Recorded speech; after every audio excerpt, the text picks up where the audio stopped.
ఇప్పుడు వరకు ఎన్ని బిగ్ బాస్ షోలు జరిగినాయి, ఎంతమంది విన్ అయ్యారు, ఎంతమంది పైకి వచ్చారనే దాన్ని తెలుసుకుంటే నాకు తెలిసి గుర్తున్నది ఇద్దరు గుర్తుంటారు విన్నర్స్లో. ఒకటైతే కౌశిక్, రెండోది అయితే ఈయన కదా ఎవడి పేరు, రైతు బిడ్డ అంటారు కదా, మనోడి పేరు ఏదో పేరు సంథింగ్ రావట్లేదు, నోట్లాడుతుంది బయట రావట్లేదు. వీళ్ళిద్దరు గుర్తొస్తారు. కానీ ఇప్పటి వరకు ఎన్ని సీజన్ జరిగినాయో అన్ని సీజన్లో కూడా ఎవ్వరూ పైకి వచ్చింది, ఎవరో సినిమాలోకి వచ్చి సినిమా ఇటు కొట్టింది లేదు, లేదా సినిమాలోకి వచ్చి రానిచ్చింది లేదు, ఎందులో లేదు. ఇప్పటివరకు ఎంతమంది కలిసి అంతమందిని కూడా మర్చిపోయారు. కానీ ఒకే ఒక వ్యక్తి మాత్రం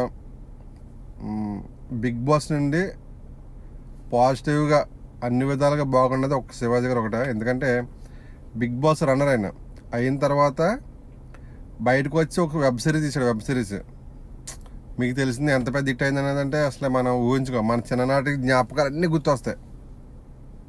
అలా ఉంటుంది మొత్తం. రెండోది ఏంటంటే మొన్న తీసిన సినిమా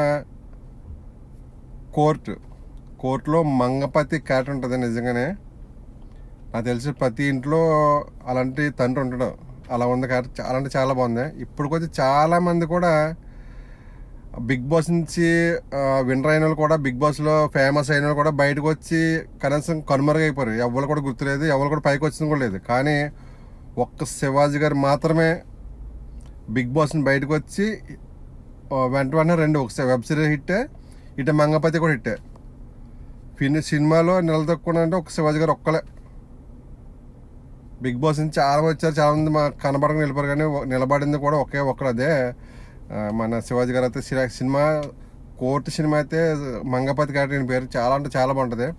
అలాగే వెబ్ సిరీస్ కూడా చాలా బాగుంటుంది, మీకు తెలిసింది కదా. సరేనా, పాప మొన్న లాస్ట్లో రైతు బిడ్డ విన్నర్ అయితే అయ్యాడు, కానీ చాలా ఇబ్బందులు పడ్డాడు పాప. అతను కూడా సినిమాలో ఆఫర్స్ అంటే ఏమీ లేవు.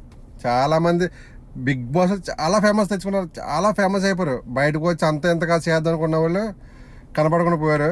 కానీ శివాజీ గారు అయితే సైలెంట్గా వెళ్ళారు, సైలెంట్గా వచ్చారు. అదే సైలెంట్గా హిట్లు కొడుతున్నారు.